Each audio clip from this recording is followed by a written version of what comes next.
E learning ગુજરાતમાં આપ સૌનું સ્વાગત છે. તો આજના આ લેક્ચરમાં આપણે ડાયરેક્ટ ઇનડાયરેક્ટ સ્પીચનો ટોપિક પડશું.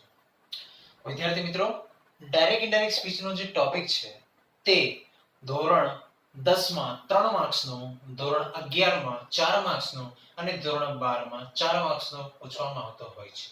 બરાબર? અને ધોરણ 9 ની વાત કરીએ તો ધોરણ 9 માં પણ 3 માર્ક્સનો પૂછવામાં આવતો હોય છે. ધોરણ 9 10 માં 3 માર્ક્સનો, ધોરણ 11 અને 12 માં 4 માર્ક્સનો પૂછવામાં આવતું હોય છે. ડાયરેક્ટ ઇનડાયરેક્ટ સ્પીચ એટલે શું થાય? તો વિદ્યાર્થી મિત્રો, ડાયરેક્ટ સ્પીચ અને ઇનડાયરેક્ટ સ્પીચ એટલે શું? બરાબર? કોઈ પણ વિદ્યાર્થી જ્યારે પહેલી વાર ડાયરેક્ટ ઇનડાયરેક્ટ સ્પીચ ભણતો હોય તો એના મનમાં અચાનક પ્રશ્ન થાય કે ડાયરેક્ટ સ્પીચ એટલે શું અને ઇનડાયરેક્ટ સ્પીચ એટલે શું? તો ડાયરેક્ટ સ્પીચ એટલે પ્રત્યક્ષ કથન, એને ગુજરાતીમાં પ્રત્યક્ષ કથન કહેવાય. અને ઇનડાયરેક્ટ સ્પીચ એટલે કે પરોક્ષ કથન. બરાબર? ડાયરેક્ટ સ્પીચ એટલે પ્રત્યક્ષ કથન અને ઇનડાયરેક્ટ સ્પીચ એટલે પરોક્ષ કથન. એટલે કે પ્રત્યક્ષ કથન અને પરોક્ષ કથન વળી શું? તો પ્રત્યક્ષ કથન એટલે જે ફેસ ટુ ફેસ વાત કરતા હોય એને કહેવાય ડાયરેક્ટ સ્પીચ, પ્રત્યક્ષ કથન. બરાબર? તો કે ફેસ ટુ ફેસ અને સામસામે રહીને જે બે વ્યક્તિ વાત કરતી હોય તેને કહેવાય direct speech, face to face. બરાબર? ફોર એક્ઝામ્પલ, રમેશ અને મહેશ આ બંને તો કે સામસામે મળીને તો કે વાતો કરે છે, સામસામે ફેસ ટુ ફેસ, તો એને કહેવાય ડાયરેક્ટ સ્પીચ. અને માની લ્યો કે રમેશ અને મહેશ એ બંને જણા વાતો કરે છે અને તો કે ચોરી છુપેથી કે પછી સંતાઈને, ઓકે, તો કે રાજુ આ બંનેની વાતો તો કે સાંભળે છે અને એ રાજુ, બરાબર, તો કે કોઈ પણ અન્ય વ્યક્તિને જઈને કહી આવે કે ફોર એક્ઝામ્પલ પંકજને જઈને કહી આવે, તો રાજુ અને પંકજ વચ્ચે જે વાર્તાલાપ થાય છે એને શું કહેવાય? Indirect speech. રમેશ અને મહેશ વચ્ચે જે ફેસ ટુ ફેસ વાત થઈ હતી એને કહેવાય પ્રત્યક્ષ કથન, ડાયરેક્ટ સ્પીચ. બરાબર? અને આ બંનેની વાતો સાંભળીએ કોણ? રાજુ. હવે એ રાજુ જે છે, બરાબર, આ બંનેની વાતોને સાંભળીને કોને જઈને કહી આવે છે? પંકજને.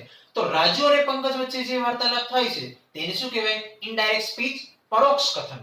એટલે કે આપણે અમુક ભાષામાં તો કે કહીએ કે જેને વાયા વાયા તો કે વાતો મળે છે, અમને બીજા દ્વારા વાતો તો કે અમને વાતો ખબર પડી. બરાબર? તો જે બીજા દ્વારા કે વાયા વાયા અમને વાતો મળે છે એને કહેવાય ઇનડાયરેક્ટ સ્પીચ, એટલે કે પરોક્ષ કથન. બરાબર?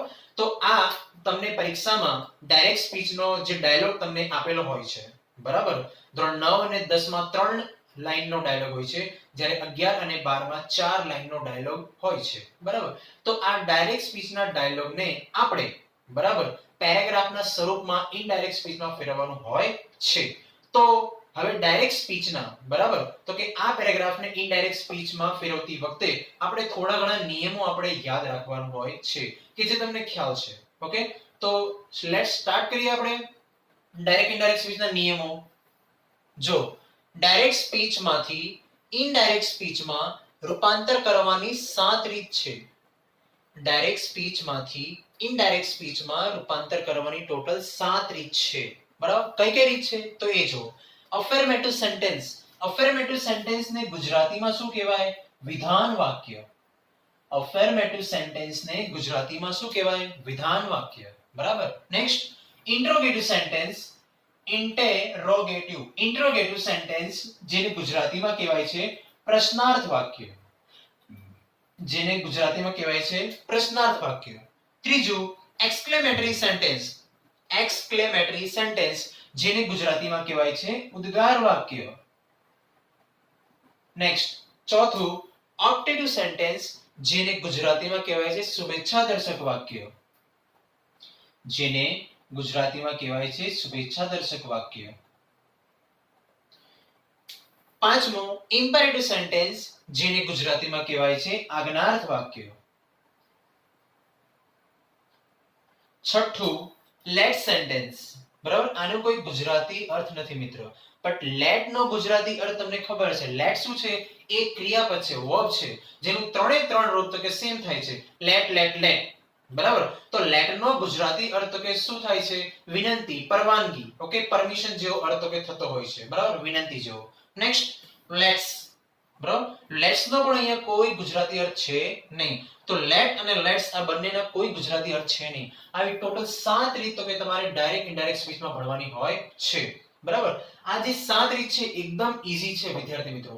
આમાં આના જે અમુક 3 થી 4 જે કોષ્ટકના તો કે કોમન તો કે નિયમો છે ને પ્લસ આ 7 રીતના પણ અમુક 3 થી 4 તો કે નિયમો છે. બસ આટલા તો કે નિયમોનો અભ્યાસ કરીને આપણે ડાયલોગને સોલ્વ કરવાનો હોય છે. તદ્દન ઈઝીમાં ઈઝી રીત છે. Let's start. બે નિયમ તમારે આને જોઈને તમારે યાદ રાખી લેવાનું. એ કોઈને મોઢે કરવાની જરૂર નથી, ઓટોમેટિક તમને યાદ રહેવું જોઈએ. બે નિયમ. કયા બે નિયમ? તો કે જો આ પહેલી 3 રીત છે જે બરાબર અને પછીની જે 4 રીત છે. પહેલી 3 રીત એમાં કાળમાં ફેરફાર થશે. ઓકે અને સર્વનામમાં પણ ફેરફાર થશે. આ બે રીત બરાબર. આની અંદર પણ તો કે નિયમો છે. આ બધાની અંદર પણ નિયમો છે. આ તો કે બબ્બે નિયમ આ બધાની અંદર છે. કાળમાં સર્વનામમાં આ બંનેમાં જે ફેરફાર છે એ આમાં પણ છે. સાથે 7 રીતમાં છે. તો કાળમાં ફેરફાર થાય છે, સર્વનામમાં ફેરફાર થાય છે. ત્રણે ત્રણમાં આ કોમન નિયમ તમારે યાદ રાખવાનો. બરાબર. એટલે તમારે વધારે પડતું તો કે યાદ રાખવું પડે નહીં. જ્યારે બરાબર 4 5 6 7 માં કાળમાં ફેરફાર થશે નહીં અને સર્વનામમાં ખાલી ફેરફાર થશે. બરાબર. આ ત્રણેયમાં કાળમાં ફેરફાર પણ કરવાનો, સર્વનામમાં ફેરફાર પણ કરવાનો. જ્યારે બાકીના છેલ્લા 4 માં બરાબર કાળમાં ફેરફાર તમારે નહીં કરવાનો અને સર્વનામમાં જ ફેરફાર કરવાનો. ટૂંકમાં બીજી રીતે કહું તો પહેલા 3 માં કાળમાં ફેરફાર કરવાનો, પછીના 4 માં કાળમાં ફેરફાર કરવાનું નહીં. જ્યારે 7 માં સર્વનામમાં તમારે ફેરફાર કરવાનું. 7 માં તમારે સર્વનામમાં ફેરફાર કરવાનો. આ બે રીત તમારી થઈ ગઈ. હવે અહીંયા કાળમાં ફેરફાર શા માટે નહીં કરવાનું અને આમાં કેમ કરવાનું? ચલો એ તો તમને ખબર પડી જશે કે કેમ કરીએ છીએ અને આમાં કેમ નહીં કરવાનું. તો એનો પણ નિયમ છે વિદ્યાર્થી મિત્રો. જ્યારે આપણે આ છેલ્લા 4 રીત આપણે ભણશું બરાબર ત્યારે આપણને ખબર પડશે કે શા માટે આમાં તો કે કાળમાં ફેરફાર થતો નથી. બરાબર. તો આ 7 રીત તો કે તમે યાદ રાખજો વિદ્યાર્થી મિત્રો કે આટલી 7 રીત છે. વિધાન, પ્રશ્નાર્થ, ઉદ્ગાર, શુભેચ્છા, આજ્ઞાર્થ, લેટ, લેટ્સ. બરાબર. ચાલો નેક્સ્ટ પછી જોઈએ આપણે સામાન્ય કાળનું કોષ્ટક. સામાન્ય કાળનું કોષ્ટક. બરાબર. જો ડાયરેક્ટ સ્પીચમાં આ બધી વસ્તુ તમને ડાયલોગ આવવામાં આપેલું છે. બરાબર. અને એને તમારે શેમાં ઇનડાયરેક્ટ સ્પીચમાં આવી રીતે તો કે ફેરવવાનું હોય છે. ઓકે વિદ્યાર્થી મિત્રો ધ્યાન રાખજો. એક ઈઝીમાં ઈઝી ટ્રીક તમને કહી દઉં. Okay simple. બરાબર. આખા ડાયરેક્ટ ઇનડાયરેક્ટ સ્પીચનો આધાર આ કોષ્ટક ઉપર રહેલો છે. આખા ડાયરેક્ટ ઇનડાયરેક્ટ સ્પીચનો આધાર જે છે એ આખા કોષ્ટક ઉપર રહેલો છે. આના પરથી જ બધા નિયમો બને છે. આખું જે કોષ્ટક છે એ જોઈએ આપણે. સાદો વર્તમાન કાળ તો સાદો ભૂતકાળ, સાદો ભૂતકાળ પૂર્ણ ભૂતકાળ, પૂર્ણ ભૂતકાળ નો ચેન્જ. વિદ્યાર્થી મિત્રો હું જે રીતે બોલું છું એ રીતે તમે યાદ રાખજો અને એ રીતે જ બોલવાની તો કે પ્રેક્ટિસ પાડજો કે જેથી કરીને તમને યાદ રહે અને તમને ઇન ફ્યુચરમાં તમને પણ ક્યારે ભૂલાય નહીં. ચાલુ વર્તમાન કાળ, ચાલુ ભૂતકાળ, ચાલુ ભૂતકાળ, ચાલુ પૂર્ણ ભૂતકાળ, ચાલુ પૂર્ણ ભૂતકાળ નો ચેન્જ. પૂર્ણ વર્તમાન કાળ, પૂર્ણ ભૂતકાળ, પૂર્ણ ભૂતકાળ નો ચેન્જ. ચાલુ પૂર્ણ વર્તમાન કાળ, ચાલુ પૂર્ણ ભૂતકાળ, ચાલુ પૂર્ણ ભૂતકાળ નો ચેન્જ. વિદ્યાર્થી મિત્રો આ જે નો ચેન્જ વાળી જે લાઈન છે 1 2 3 4 તો એને આપણે લખવાની જરૂર નથી. બટ એ મેં શા માટે લખ્યું છે? કારણ કે તમને સરળતાથી તમને યાદ રહે એટલા માટે મેં લખેલું છે. તો સાદા વર્તમાન કાળનો કોઈ પણ સેન્ટેન્સ હોય ને ડાયરેક્ટ સ્પીચમાં તો એનું ઇનડાયરેક્ટ સ્પીચ સાદો ભૂતકાળ જ થાય. સાદો ભૂતકાળ વાળું કોઈ પણ ડાયરેક્ટ સ્પીચનું વાક્ય હોય તો એનો ફેરફાર પૂર્ણ ભૂતકાળમાં જ થાય. પૂર્ણ ભૂતકાળનું કોઈ પણ વાક્ય ડાયરેક્ટ સ્પીચમાં હોય તેનો કોઈ દિવસ ફેરફાર થતો નથી. એ એઝ ઇટ ઇઝ જ રહે, કોઈ ફેરફાર ના થાય. ચાલુ વર્તમાન કાળનું કોઈ પણ વાક્ય ડાયરેક્ટ સ્પીચમાં હોય તો એનો ફેરફાર ઇનડાયરેક્ટ સ્પીચમાં ચાલુ ભૂતકાળમાં જ થાય. ચાલુ ભૂતકાળનું કોઈ પણ વાક્ય ડાયરેક્ટ સ્પીચમાં હોય તો એનો ફેરફાર ચાલુ પૂર્ણ ભૂતકાળમાં જ થાય ઇનડાયરેક્ટ સ્પીચ. અને ચાલુ પૂર્ણ ભૂતકાળ હોય તો એમાં કોઈ ફેરફાર નહીં કરવાનો, એઝ ઇટ ઇઝ. પૂર્ણ વર્તમાન કાળનું કોઈ પણ વાક્ય હોય ડાયરેક્ટ સ્પીચમાં તો એનું ઇનડાયરેક્ટ સ્પીચ પૂર્ણ ભૂતકાળ જ થાય અને પૂર્ણ ભૂતકાળ હોય તો નો ચેન્જ. જો પૂર્ણ ભૂતકાળ નો ચેન્જ. સેમ ચાલુ પૂર્ણ વર્તમાન કાળ હોય તો ચાલુ પૂર્ણ ભૂતકાળમાં જ ફરે. ચાલુ પૂર્ણ ભૂતકાળ હોય તો નો ચેન્જ. જો ચાલુ પૂર્ણ ભૂતકાળ. બરાબર. ટૂંકમાં જેનું જે વર્તમાન કાળ હોય એના ભૂતકાળમાં ફરે. સાદો વર્તમાન કાળ હતો સાદો ભૂતકાળ, સાદો ભૂતકાળ હતો પૂર્ણ ભૂતકાળ, પૂર્ણ ભૂતકાળ નો ચેન્જ. ચાલુ વર્તમાન કાળ, ચાલુ ભૂતકાળ, ચાલુ ભૂતકાળ, ચાલુ પૂર્ણ ભૂતકાળ, ચાલુ પૂર્ણ ભૂતકાળ નો ચેન્જ. પૂર્ણ વર્તમાન કાળ, પૂર્ણ ભૂતકાળ, પૂર્ણ ભૂતકાળ નો ચેન્જ. ચાલુ પૂર્ણ વર્તમાન કાળ, ચાલુ પૂર્ણ ભૂતકાળ, ચાલુ પૂર્ણ ભૂતકાળ નો ચેન્જ. બરાબર. તો આ રીતે તમારે બરાબર તો કે પાર્ટ્સ પાડીને તમારે યાદ રાખવાનું છે. બરાબર. અને આનાથી પણ ઈઝી ટ્રીક તમને કહું કે કઈ રીતે તમારે યાદ રાખવાનું એ જુઓ. આ જે છે બરાબર આ તમારે તો કે સાદા કાળાનું યાદ રાખવાનું કે ભાઈ આ સાદા કાળનું છે. પછી આ ચાલુ અને આ પૂર્ણ અને આ ચાલુ પૂર્ણ. તો એ રીતે તમને ઓટોમેટિક તમને યાદ રહી જશે. 12 કાળ આવી ગયા વિદ્યાર્થી મિત્રો આપણા. 12 કાળ આવી ગયા વિદ્યાર્થી મિત્રો. બરાબર. પહેલા સાદો ઓકે સાદાના 3 બોલી જવાના. સાદો વર્તમાન કાળ તો સાદો ભૂતકાળ, સાદો ભૂતકાળ, પૂર્ણ ભૂતકાળ, પૂર્ણ ભૂતકાળ, નો ચેન્જ. પછી ચાલુનું બોલવાનું. ચાલુ વર્તમાન કાળ, ચાલુ ભૂતકાળ, ચાલુ ભૂતકાળ, ચાલુ પૂર્ણ ભૂતકાળ, ચાલુ પૂર્ણ ભૂતકાળ, નો ચેન્જ. પછી પૂર્ણ કાળનું બોલવાનું. પૂર્ણ વર્તમાન કાળ, પૂર્ણ ભૂતકાળ, પૂર્ણ ભૂતકાળ, નો ચેન્જ. પછી ચાલુ પૂર્ણ કાળનું બોલવાનું. બરાબર. તો ચાલુ પૂર્ણ વર્તમાન કાળ તો ચાલુ પૂર્ણ ભૂતકાળ, ચાલુ પૂર્ણ ભૂતકાળ, નો ચેન્જ. બરાબર. તો જો આટલા કાળનું તમારે યાદ રાખવાનું. બરાબર. જો સાદાના 3, ચાલુના 3, બાકીના ઓકે બબ્બે છે. 3 3 અને બબ્બે બબ્બે. બરાબર. એ રીતે તો આવી રીતે તમારે નિયમો યાદ રાખવાના છે. સહાયકારક ક્રિયાપદમાં થતા ફેરફારો. આપણે આની અગાઉનું જે કોષ્ટક આપણે જોઈ ગયા. બરાબર. સામાન્ય કાળનું કોષ્ટક મેં તમને કીધું હતું એ આખો કોષ્ટક ડાયરેક્ટ ઇનડાયરેક્ટ સ્પીચનો આધાર છે. બરાબર. એમાં આપણે શું જોયું હતું? સાદો વર્તમાન કાળ, સાદો ભૂતકાળ, સાદો ભૂતકાળ, પૂર્ણ ભૂતકાળ, પૂર્ણ ભૂતકાળ, નો ચેન્જ. સેમ એ રીતે જો વિદ્યાર્થી મિત્રો. સાદો વર્તમાન કાળ, સાદો ભૂતકાળ, સાદો ભૂતકાળ, પૂર્ણ ભૂતકાળ, પૂર્ણ ભૂતકાળ, નો ચેન્જ. પછી ચાલુ વર્તમાન કાળ, ચાલુ ભૂતકાળ, ચાલુ ભૂતકાળ, ચાલુ પૂર્ણ ભૂતકાળ, ચાલુ પૂર્ણ ભૂતકાળ, નો ચેન્જ. નેક્સ્ટ પૂર્ણ વર્તમાન કાળ, પૂર્ણ ભૂતકાળ, પૂર્ણ ભૂતકાળ, નો ચેન્જ. ઓકે. પછી ચાલુ પૂર્ણ વર્તમાન કાળ અને ચાલુ પૂર્ણ ભૂતકાળ હતું. બરાબર.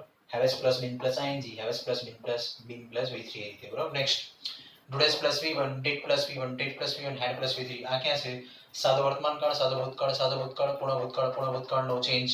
સેમ એ રીતે. બરાબર. જો હવે એમિઝારનું વોઝવેરનું હેડબીનનું નો ચેન્જ. એમિઝાર ક્યાં આવે? સાદા વર્તમાન કાળમાં પેસિવ વોઇસમાં આવે. વોઝવેર ક્યાં આવે? સાદા ભૂતકાળમાં પેસિવ વોઇસમાં આવે. સાદો ભૂતકાળ પેસિવ વોઇસ, પૂર્ણ ભૂતકાળ પેસિવ વોઇસ, પૂર્ણ ભૂતકાળ પેસિવ વોઇસ, નો ચેન્જ. ઓકે. આ તમને ડીપમાં તમને સમજાવું છું. બરાબર. તમારે તો ખાલી આટલું જ યાદ રાખવાનું છે. એમિઝારનું વોઝવેરનું had been, no change. Am is are plus ING, was were plus ING, was were plus ING, had plus been plus ING, had plus been plus ING, no change.